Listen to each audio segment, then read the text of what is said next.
Paciente com cardiopatia e pneumopatia chega com dispneia no pronto-socorro. Essa é uma dúvida comum no dia a dia do médico no pronto-socorro. E agora, quem que é o culpado? Hoje a gente vai discutir como a história, o exame físico e exames complementares podem ajudar a direcionar o nosso raciocínio e também o tratamento desse paciente.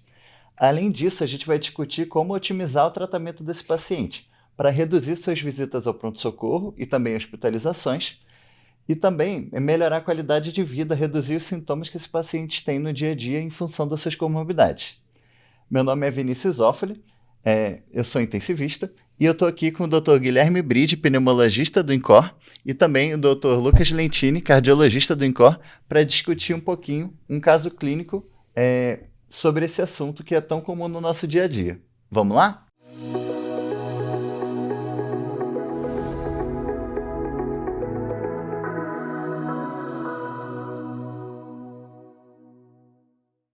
Bom, hoje a gente vai discutir o caso de um paciente que chega com dispneia no pronto-socorro.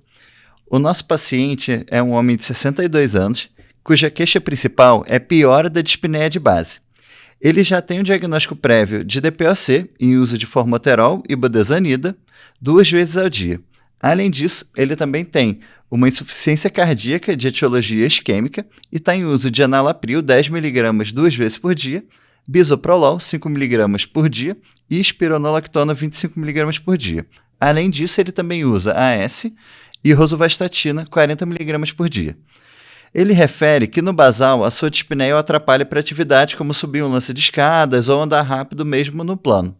No entanto, nos últimos 7 dias ele está piorando essa dispneia, agora ela está aos pequenos esforços, como por exemplo tomar banho, escovar o dente e às vezes mesmo no repouso. No exame físico, ele estava um pouco taquipneico, com uma frequência respiratória de 24 incursões por minuto, mas sem desconforto respiratório. Ele tinha uma pressão arterial de 130 por 85, uma frequência cardíaca de 59 e estava saturando 94% em ar ambiente afebril. Na ausculta cardíaca, tinha um ritmo regular em 2 tempos, com bolhas normofonéticas e sem sopros. Já na ausculta respiratória, ele tinha roncos bilaterais. Bom, o abdômen era inocente e ele tinha um mínimo edema de membros inferiores, para não falar que não tinha nada. E aí, Lentini, foi a DPOC ou foi a IC que descompensou esse paciente? Essa é a pergunta de $1 milhão, né? É um problema que a gente frequentemente se depara no pronto-socorro. Diferenciar se a causa da dispneia é pulmão ou coração é muito difícil e muitas vezes, né? No pronto-socorro especificamente, a gente sempre vai usar esse tripé de história, exame físico, exames complementares. E eu acho que o principal cuidado aqui é não se ancorar em um dado isolado. Então, partindo da história, talvez o que mais ajuda a gente a diferenciar a etiologia dessa dispneia é o antecedente do paciente. Se ele é um paciente que tem insuficiência cardíaca conhecida e passa mensalmente para fazer diurético terapia, é muito provável que essa nova descompensação seja por isso, enquanto se é um paciente que tem um DPOC grave, exacerbador, é muito provável que seja por isso. Aqui no nosso caso, a nossa grande dificuldade é que ele tem os 2 diagnósticos. Então, a gente vai ter que partir para outros dados. Mas só fazendo aqui um parênteses, se a gente tem um paciente com uma dispneia indiferenciada e esse paciente não tem diagnóstico de IC nem de DPOC, a gente pode partir para fatores de risco. Então, esse meu paciente com dispneia, ele fuma, ele tem uma história de asma, ele tem história de uso de bombinha, ou por outro lado, ele já tem infarto, ele é hipertenso de longa data. Então, a gente tem que tentar achar o que ele tem de doença de base. Esse seria o primeiro ponto para a gente partir. Que aqui, obviamente, não ajuda porque ele tem os 2 e aí que vem o grande dilema, né? Isso é relativamente comum, né, Lenta? Você vai ver na prática, assim, esses fatores de risco, eles são comuns para as 2 doenças. Então, paciente tabagista, idoso, com história de doença cardiovascular, né, a prevalência de insuficiência cardíaca, de doença pulmonar, aí ela acaba compartilhando vários fatores comuns aí que levam nas mesmas vias das doenças, né? Por isso que também vem essa dificuldade aí na prática para você diferenciar. Exato. E a história, eu acho que a grande mensagem é não se ancorar, né? Por exemplo, se o paciente, você pergunta se ele tem ortopneia e ele fala que ele piora quando deita, você pode pensar, eu sei que ortopneia é algo que dá insuficiência cardíaca, mas é extremamente inespecífico. Pacientes com DPOC podem queixar que pioram da falta de ar à noite, quando deitam. Só mudar de decúbito, né? Exato. Às vezes ele... E assim, isso não vai te direcionar mais para um diagnóstico do que para o outro. Você está querendo entender se essa dispneia é porque ele tem ali líquido no compartimento alvéolo intersticial ou se é por questão inflamatória do DPOC. Enfim. Outro dado de história que não ajuda muito é edema de membros inferiores. Esse é outro clássico que a gente vê. O pessoal, olha, ele está com edema de membros inferiores, isso com certeza é uma IC descompensada. De forma alguma, né? É bem inespecífico, É bem né? inespecífico. Inclusive DPOC pode ter, né? Se você tiver um DPOC mais avançado, por exemplo, com hipertensão pulmonar, né, uma insuficiência cardíaca direita, um corpo pulmonar, isso também é um fator que frequentemente leva a edema de membro inferior. Principalmente no paciente O2 dependente, né, paciente mais idoso, paciente que tem um enfisema mais importante, né, isso também confunde bastante na prática. Não só edema de membro inferior, mas às vezes um edema assim, de parede abdominal, ascite, enfim, tudo isso pode ser consequência de uma insuficiência cardíaca direita também, mais avançada pelo corpo pulmonar. Né? E a escuta? Exato, aí que eu ia chegar. E você vê, esse paciente tem roncos. E aí é outro ponto famosíssimo de ancoragem. O que a gente vê muito nos cursos, né? Que a gente vê os alunos falando, e na prática os residentes. O paciente está estertorando, ele tem IC. Ou o paciente está roncando, ele tem DPOC, como se fosse uma coisa dicotômica. Ou ainda não está estertorando, não é IC. Exato. Ou ele está sibilando e vão falar que é asma. Exato. Né? Se fosse um dado dicotômico, seria muito simples, a gente não precisaria nem de história, não precisaria de mais nada, né? A gente não estaria nem tendo essa conversa aqui. É óbvio que esses dados, como qualquer exame, têm sensibilidade, especificidade, valor preditivo positivo, negativo, razão de verossimilhança. O que isso quer dizer? Que a gente trabalha com probabilidade. Se eu tenho um paciente estertorando bibasal, talvez isso aumente minha probabilidade para IC, e se ele não tiver, isso diminui. Mas de forma alguma isso determina o diagnóstico. Por quê? Pacientes com IC podem não estertorar. Pacientes com IC podem sim roncar e sibilar, né? Por edema das vias aéreas. Pacientes com DPOC podem estertorar. Então aqui, é claro que esses achados clássicos favorecem determinados diagnósticos, mas não são suficientes para fechar nem para descartar. Eu gosto de comentar que você está construindo aí a sua probabilidade como você constrói uma parede, né? Tijolinho por tijolinho, e a presença ou ausência de um dado específico não faz a parede inteira. É um dado a mais. É o contexto, né? E até aqui a gente só está falando de problema. Você me perguntou como saber se é do coração e do pulmão, e eu estou falando que tudo isso que a gente usa não é suficiente para dizer de forma isolada. Porque eu acho que esse é o grande ponto. É a gente não olhar para um dado isolado e falar isso daqui é coração por X ou isso é pulmão por Y. Né? É juntar todos esses dados e não cair. E saber que eventualmente elas podem coexistir. Né? O cardio vai pedir para o pneumo olhar, porque está com DPOC exacerbado, o pneumo vai falar, não, isso aí é só água, é um clássico. É congestão. Dá um pouquinho de diurético e resolve. Podem coexistir. Mas existem algumas coisas que nos ajudam. Então, a história e o exame físico vão servir para a gente construir a probabilidade. Então, é um cara que tem muito mais fator de risco ou tem muito mais doença cardiológica e está estertorando e não está roncando e tem uma dispneia paroxística noturna, enfim. Os dados isolados não têm esse poder sozinho, mas eles juntos vão contando uma história. E aí a gente tem outras coisas que podem nos ajudar, né? Então, por exemplo, esse paciente tem um BNP elevado. Olha lá, o BNP, o que ele mostra? Ele mostra, em geral, sobrecarga de câmaras, né? Quando ele está alto, isso sugere congestão. Mas, Guilherme Bride está aqui do meu lado para não me deixar mentir, paciente com DPOC pode ter o BNP tocado também, Pode, né? pode. E principalmente também, às vezes, quando ele tem a hipertensão pulmonar associada, né? Você já tem um pouquinho de disfunção ventricular e isso também eleva, não só também pela parte cardiovascular, mas, enfim, a própria doença inflamatória, né? O paciente com DPOC é um paciente inflamado. A gente não vai saber se o BNP está aumentado por disfunção do ventrículo esquerdo ou direito. Eu acho que o que chama muito a atenção é quando ele está muito elevado. Né? Aí você já tem, então já acende a luzinha para que você fique atento. Será que esse paciente está mais congesto? Provavelmente tem um grau de congestão a mais, né? De insuficiência cardíaca associada. Ou quando ele está normal. Né? Se ele estiver super baixo, isso afasta que ele esteja naquele momento congesto. Porque isso é interessante. Você falou uma coisa muito legal. O paciente com cardiopatia e pneumopatia podem coexistir, né? Ambas as comorbidades podem coexistir. Então, às vezes, o que a gente precisa responder é, naquele momento, o que está causando o sintoma é mais o componente de congestão ou mais o componente de via aérea, bronquite, de broncoespasmo, né? O que está mais existindo naquele momento. E o BNP ajuda nisso, principalmente em valores extremos. E uma outra coisa que é muito útil nesse cenário, que eu estou me segurando para não falar de cara aqui, é o ultrassom beira-leito, o POCUS. Ele ajuda a gente a ter uma visão direta ali do parênquima pulmonar, para a gente entender muitas vezes o grau de acometimento alvéolo intersticial, em outras palavras, quão úmido está esse pulmão. Esse paciente tinha POCUS? Então, foram buscar o POCUS, mas enquanto isso já fizeram um raio-x, né? Vocês acham que o raio-x nessa situação ajuda?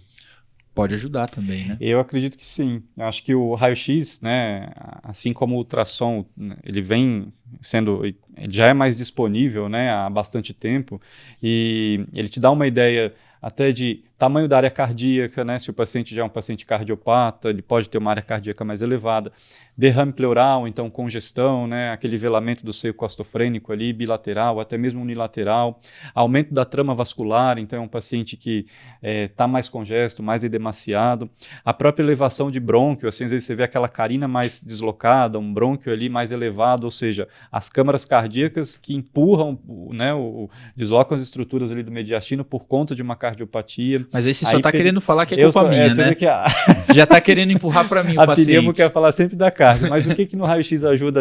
Era o próximo assunto. Então, por exemplo, um paciente com hiperinsuflação pulmonar, né, aumento do espaço intercostal, um paciente geralmente mais emagrecido, sarcopênico, são vários fatores que levam a gente a pensar aí quais as patologias que ele tem e o que pode estar causando, por exemplo, a presença de uma consolidação com foco, né, de uma pneumonia. Que é exatamente, então, eu ia falar assim, que a gente está aqui falando de DPOC versus IC, mas lembrar que a causa mais comum de dispneia / insuficiência respiratória em pacientes indiferenciados é a pneumonia, né? Infecção.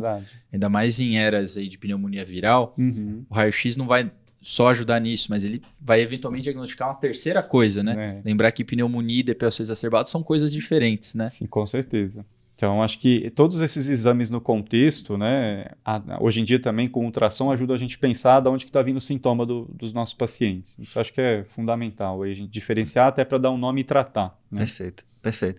E aí chegou o ultrassom. Chegou o ultrassom e a gente vai fazer o ultrassom point of care, o POCUS, né? E o que a gente viu é que tinham linhas A em todos os campos pulmonares, né? Todo pulmão só linha A, não tinha nenhuma linha B, tá? Depois eu vou pedir para vocês explicarem o que isso significa para quem está ouvindo a gente. E aí eu aproveitei, fiz um ultrassom de veia cava, era uma veia cava inferior super fina e que colabava bastante, colapsava mais do que 50%. E aí? Legal. Então, olha só, o que o ultrassom point of care ele serve para responder dúvidas específicas, né? Então, se eu pudesse perguntar para esse gênio da lâmpada do POCUS, eu perguntaria, esse pulmão, ele tem ar ou ele tem água, né? Porque o que eu quero responder aqui é justamente se o componente, a principal causa mecânica da dispneia é congestão pulmonar ou é a parte da doença pulmonar crônica, né? E se eu fosse fazer uma pergunta tem líquido nesse pulmão ou ele está aerado? E aí que entra o POCUS. Você me falou que ele tem um pulmão com padrão A, né? Eu imagino que tenha lung sliding também, né? Também presente. Né? Então tem deslizamento pleural e tem o padrão A, que são aquelas linhas horizontais, equidistantes, etc., que sugere que é o padrão normal, digamos assim, do pulmão. Sugere que é um pulmão aerado. A própria reverberação da pleura ali, né? E se tivéssemos líquido no compartimento alvéolo intersticial, fosse água, fosse pus, fosse proteína, fosse sangue, nesse contexto a gente teria um outro artefato, que são as linhas B, linhas verticais, né, longitudinais até o final da tela, enfim, não importa porque não é o que tem. E aí sugeriria que esse pulmão não está aerado, mas sim congesto, né, no nosso contexto aqui. Tem líquido no alvéolo interstício. Mas ele está aerado. Se ele está aerado, veja, não tem nenhum sinal de que a causa da dispneia desse paciente seja por congestão. Então, provavelmente... A culpa é minha. A culpa é dele. E aí me diz uma coisa, se a gente está pensando em DPOC exacerbado, uma coisa que a gente não perguntou até que como que estava escarro, volume, aspecto, Perfeito, são coisas importantes para ver se a gente tem uma exacerbação do DPOC, né? Bom, esse paciente falava que junto com a piora da dispneia, ele já tinha um escarro que ele tossia, saía um pouco de escarro toda manhã, mas piorou, né? Aumentou tanto o volume e o aspecto que antes era claro, agora parece mais purulento. Então aumentou a quantidade e ficou mais purulento o escarro dele. Ele foi medicado, né, agora agudamente com prednisona, 40 mg, salbutamol e pratrópio. E ele realmente teve uma melhora importante, né? Vocês pensaram em DPOC exacerbado, começaram o tratamento com a prednisona e com broncodilatadores, e ele realmente melhorou. A respiração dele agora está melhor, né? E uma coisa que eu queria perguntar, né, é agora, né? Como é que você chegou nesse diagnóstico para fazer esse tratamento e o que você faria para esse paciente quando ele for para casa? Boa, Zófoli. Acho que a primeira coisa é reconhecer a exacerbação, né? Então, na teoria, pela última diretriz do GOLD, né, que é a nossa diretriz aí para a doença pulmonar obstrutiva crônica, ele coloca que a exacerbação é toda piora de sintomas em 14 dias, nos últimos 14 dias, seja piora respiratória, né, de escarro, de coloração, de dispneia. O fato é que é uma piora sintomática recente, então acho que isso caracteriza a exacerbação do nosso paciente e reconhecer. A partir do momento que você reconhece, você trata, né? Com antibiótico, com corticoide, com broncodilatador, que foi o que a gente fez. E acho que mais do que tirar o paciente da fase aguda é impedir que isso aconteça de novo, né? Então, uma vez que ele procura o pronto-socorro, né, é uma oportunidade da gente também orientar e restituir a terapia broncodilatadora, né, reforçar a adesão, a aderência do paciente, que muitas vezes é difícil, né? Quantas vezes o paciente usa um monte de dispositivo inalatório e ele não sabe usar direito ou usa de uma forma errada, né? A gente já lembra daquele episódio do House que a pessoa pede para ele usar o dispositivo na frente do médico e ele simplesmente espirra como se fosse um perfume. E na prática tem paciente que é difícil de usar, né? E, enfim, isso é uma coisa importante de exacerbação e progressão de doença. E cada dispositivo é de uma forma, né? E cada paciente é de uma forma, né? Não existe um dispositivo inalatório ideal para os pacientes. O ideal é aquele que ele mais se adapta, que o paciente mais consegue usar, né, digamos assim. Então, reforçar essa adesão, a forma como ele usa a medicação e o que ele está usando, acho que é fundamental para a gente poder reduzir exacerbações e melhorar a qualidade de vida, né? Então, checar a técnica, orientar a terapia inalatória, né? Hoje em dia a gente já sabe que os pacientes com DPOC exacerbadores, né, que tem aí mais de 2 exacerbações, principalmente aqueles com eosinófilo elevado, eles tendem a ter uma resposta ao corticoide inalatório mais efetiva. Ou seja, além do broncodilatador, né, a dupla LABA-LAMA, né, o anticolinérgico e o broncodilatador de longa duração, o corticoide inalatório ele pode ter uma ação aí junto com a terapia tripla para reduzir a exacerbação, reduzir progressão, melhora sintomática. Então, esses pacientes, principalmente eosinofílicos e exacerbadores, têm um efeito maior da terapia tripla aí da instituição. Então, é muito comum a gente ver um paciente que sai de uma exacerbação utilizando uma terapia tripla. Então ele tem alta, ele vai para casa usando LABA, LAMA e corticoide inalatório, né? E aí depois a gente observa a resposta dele ambulatorial conforme a evolução. Então vai por essa linha, né? De aproveitar o momento para checar aí tudo que ele está usando de tratamento. Eu queria aproveitar e te perguntar para me dar um exemplo de que ele sairia aqui na receita escrito. O que ficaria de antibiótico e o que ficaria de broncodilatador? Boa. Assim, na prática, né? Na receita, o que a gente pode colocar? Geralmente um antibiótico, uma quinolona respiratória, né? Tem uma boa eficiência aí para tratar esses pacientes, né? Por um período em torno de 5 a 7 dias. A gente já sabe que períodos curtos de antibiótico têm uma boa cobertura aí também, a gente não precisa ficar estendendo muito isso. O próprio corticoide oral, por um período também curto, a prednisona, numa dose aí em torno de 20 a 40 miligramas por 5 dias, é suficiente na grande maioria dos casos, né? Lembra que a dose cumulativa de corticoide, ela tem um efeito... tem efeito colateral a longo prazo, então o paciente que exacerba muito, que usa muito corticoide, ele pode ter efeitos também da própria medicação, e a terapia broncodilatadora. Então, eu tenho antibiótico, corticoide oral e a broncodilatadores, seja LABA, LAMA e corticoide inalatório, por exemplo. que pode ser instituído aí para esses pacientes na alta, e a terapia de resgate. Por exemplo, um paciente que tem muitos sintomas, ele pode fazer o uso de um broncodilatador de curta duração no período em que ele tem piora sintomática, né? Seja de forma inalatória, seja na forma de um spray, um aerossol, né? Que também é bastante utilizado, um período mais curto aí nesses primeiros dias de exacerbação em que ele vai de alta. Perfeito. O paciente que exacerba muito, né? Que tem aí várias exacerbações do ano, a gente precisa entender o que está acontecendo. Será que ele é um paciente mais retentor? Será que ele tem indicação de ventilação não invasiva? Será que ele tem indicação domiciliar, né, de ventilação não invasiva, de, por exemplo, uma azitromicina, pensando num efeito aí imunomodulador para reduzir exacerbações? Será que ele tem uma exposição ambiental que está gerando isso? Será que ele não está usando o dispositivo de forma adequada, né? Será que ele é tabagista ainda? Então, acho que isso conta bastante para a gente pensar na hora que você está liberando o paciente e vai reavaliar ele depois. Então, esse paciente, ele conta pra gente que só esse ano ele já teve que usar antibiótico 2 vezes, né? E além disso, atualmente ele é bem limitado para atividades, né? Mesmo quando ele está bem, ele tem dificuldade de subir um lance de escada ou andar rápido no plano. Isso na melhor das hipóteses quando ele está bem. Você acha que nessa situação ele é um paciente que você faria step up de terapia para casa? Geralmente, esses pacientes muito sintomáticos, a gente pode aproveitar o momento da exacerbação para fazer aí um step-up por um período até entender o que está acontecendo.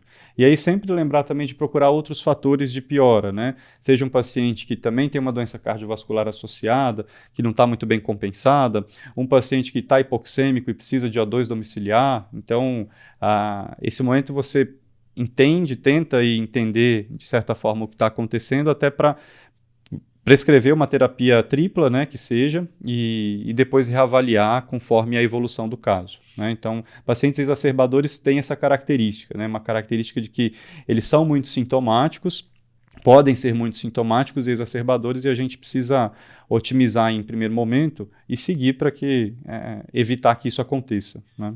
E o efeito esperado é tanto melhora sintomática e também redução de internação com essa terapia. Com certeza, né? A gente espera que o paciente reduza em termos de internações, procura UPS, uso de antibiótico e corticoide oral com frequência, né?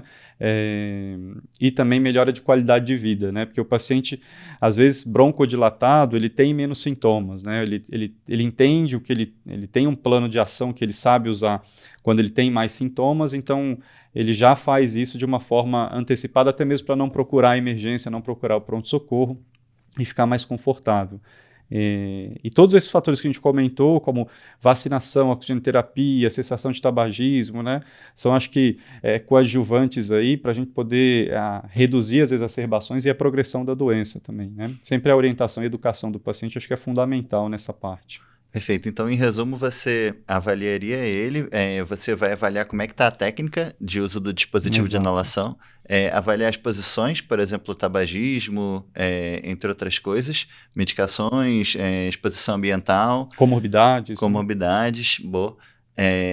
Passando essa fase, né, também perguntando, como eu perguntei assim, como é que é essa prescrição de alta, como é que você prescreveria essa terapia tripla com LABA, LAMA e corticoide inalatório? Dá um exemplo. Por exemplo, a gente tem hoje dispositivos, né, disponíveis aí para a gente poder usar na prática clínica. Então, os pacientes, às vezes, que são muito exacerbadores, que são mais idosos, né, que têm uma dificuldade de usar a medicação, os dispositivos de spray, eles até podem ser utilizados com uma maior facilidade para esses pacientes, né, de uma forma mais fácil, porque hoje em dia você imagina usar vários dispositivos, né, várias medicações. Um paciente que ele não trata só o DPOC, ele trata a hipertensão, ele trata o diabetes, ele trata a dislipidemia. Então, quanto menos medicação a gente der para ele, assim, simplificar na prática, eu acho que isso facilita até a adesão. Então, os dispositivos em spray, né, eles acabam tendo, às vezes, uma facilidade a mais para os pacientes utilizarem, até pelo alcance aí da própria medicação aí em viés inferior, tem um efeito aí mais prolongado, né, menos tempo de uso. Então, isso facilita, de alguma forma, a adesão do paciente no dia a dia. Então, acho que é uma forma fácil da gente conseguir alcançar esse objetivo, né? Então, prescrever essas medicações, orientar como é que usa e depois reavaliar sempre aí como é que ele está usando no segmento.